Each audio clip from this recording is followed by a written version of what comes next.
Everyone, welcome back to Study central.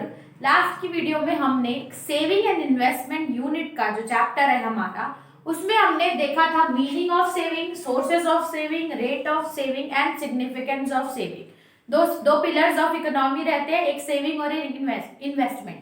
Saving के बारे में आधी डिटेल्स हमने कवर कर दी थी। अगर एक सेट ऑफ क्वेश्चन आता है तो उसमें सारे पॉइंट्स लिखने से 8 मार्क्स आसानी से कवर हो जाएंगे। उसका रेस्ट ऑफ द पार्ट और क्वेश्चन में पूछा जा सकता है। फर्दर टॉपिक और ये हो सकते हैं कि causes of low rate of saving की एक इकोनॉमी में सेविंग की जो रेट रहता है वो क्यों कम होते जा रहे हैं, क्यों लोग कम सेव कर रहे हैं। उसके बाद कि कैसे हम लोग अपनी सेविंग बढ़ा सकते हैं, सजेशन टू रेज सेविंग, उसके बाद इंपॉर्टेंस ऑफ सेविंग। ये अगर तीनों टॉपिक डिस्कस करने के बाद ये हमारा सेविंग का जो टॉपिक है वो पूरा कंप्लीट हो जाएगा। फिर इन्वेस्टमेंट का पार्ट बचेगा।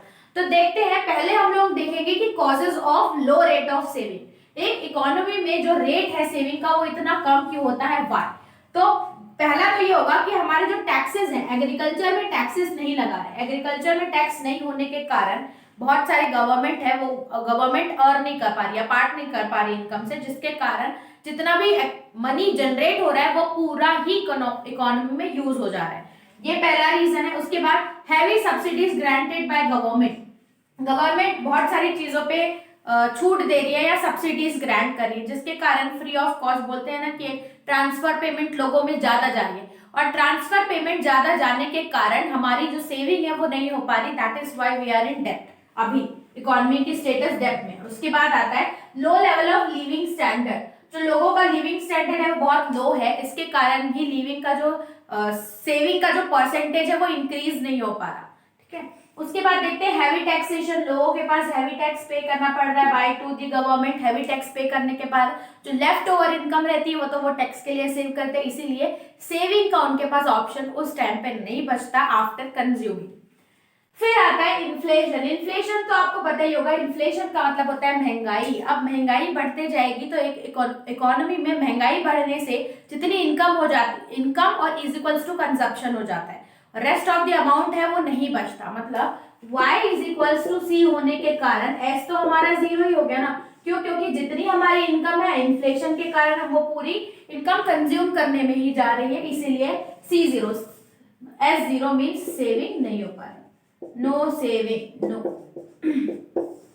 फिर आता है per capita income of India is very low. Per capita income मतलब पर पर्सन इनकम। अब पर पर्सन इनकम एक इकोनॉमी में कम होने के कारण भी जो left out in part of income रहता है वो सेविंग करने के लिए नहीं बचता, क्योंकि हम अगर अपनी डेली लाइफ को सस्टेन करने के लिए जितना भी इनकम अर्न करते हैं वो पूरा हम लोग अपने कंजप्शन एक्सपेंडिचर पे इन्वेस्ट कर देते हैं, इसीलिए जो पार्ट ऑफ इनकम है वो सेव करने के लिए नहीं बचता। तो causes of low rate of saving in India are this follows. ये आप लिख सकते हैं कि पॉइंट में। उसके बाद की suggestion, how to raise saving. एक इकोनॉमी में कैसे हम सेविंग को इंक्रीज कर सकते हैं, 3 सेक्टर्स में ये पढ़ेंगे। पहला रहेगा household sector, public sector और private sector. Household sector, household मतलब आपकी जितनी भी हाउस होल्ड रहती है, आपको ही मैंने बताया था कि 82% ऑफ द सेविंग जनरेट किससे होती है, हाउस होल्ड सेक्टर में। लेकिन और क्या सजेशन दे सकते हैं जिससे हाउस होल्ड की सेविंग और इंक्रीज हो जाए। तो पहला है कि इंप्रूवमेंट इन अर्निंग कैपेसिटी। अगर अर्निंग कैपेसिटी इंक्रीज होती है, ऑब्वियसली जो पार्ट ऑफ इनकम है जो बचेगा वो हम सेव करेंगे। उसके बाद per capita income should be increase, मतलब पर पर्सन की जो अर्निंग है, इनकम है, वो भी इंक्रीज होनी चाहिए। नेक्स्ट है productive capacity should be increase. Productive capacity मतलब अगर 1 आवर में 1 पर्सन 10 पैकेजेस प्रोड्यूस कर रहा है, अब उसको 15 करने दो। क्यों? क्योंकि उसकी प्रोडक्टिविटी इंक्रीज होगी, मतलब उसकी अर्निंग भी ज्यादा होगी। तो productivity increases the value of earning of a person.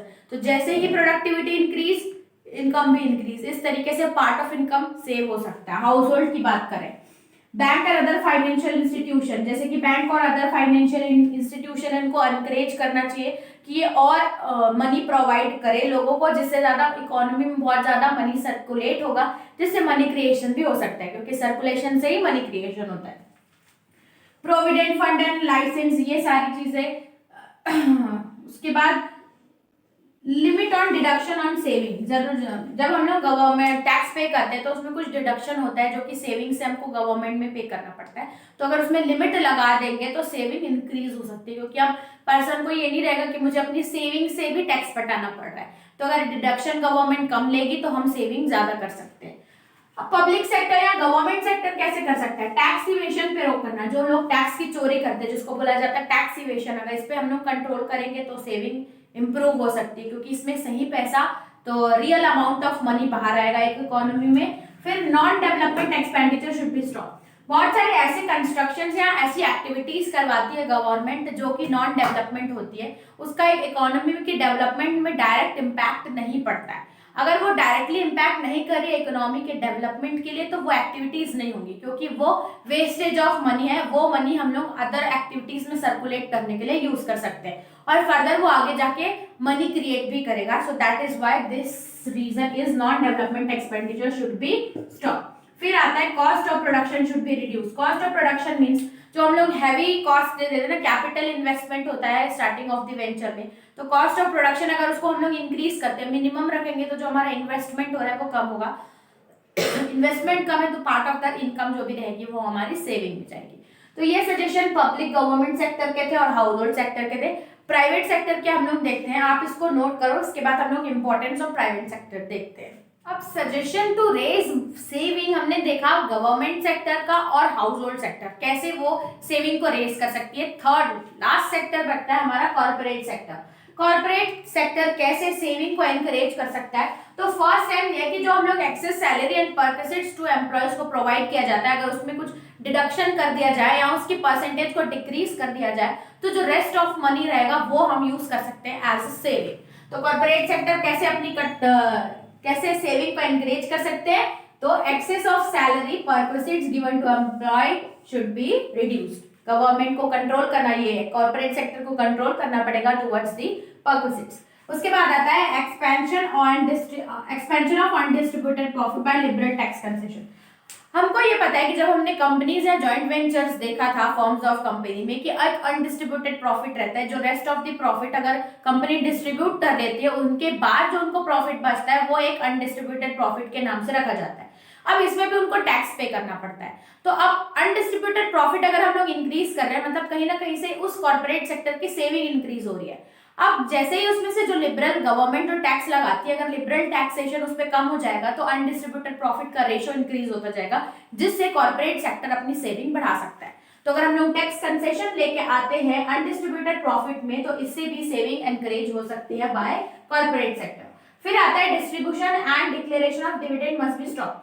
Her companies जितने भी कॉर्पोरेट सेक्टर रहते हैं वो अपने डिविडेंड को डिक्लेयर करते हैं और डिस्ट्रीब्यूट करते हैं।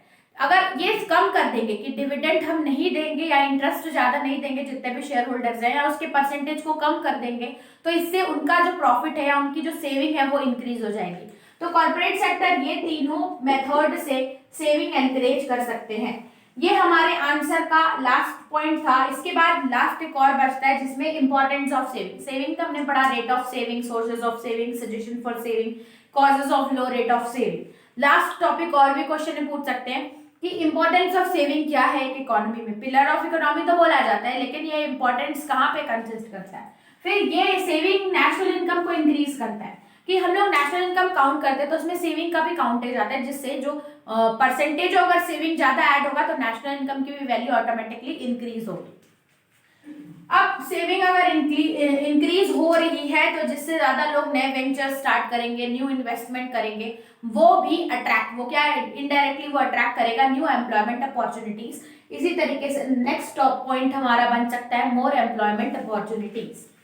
Control of inflationary pressure. अब इन्फ्लेशन या महंगाई का प्रेशर एक बोलते हैं रैशनल कंज्यूमर पे ज्यादा रहता है।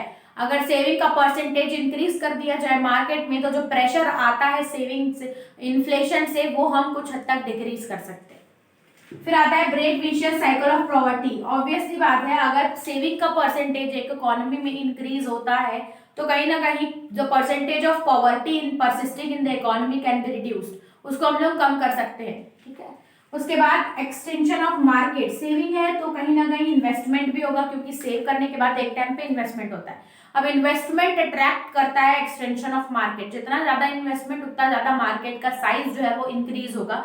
सो ये पॉइंट बन जाता है एक्सटेंशन ऑफ मार्केट। फिर बनता है इंक्रीज इन प्रोडक्टिविटी।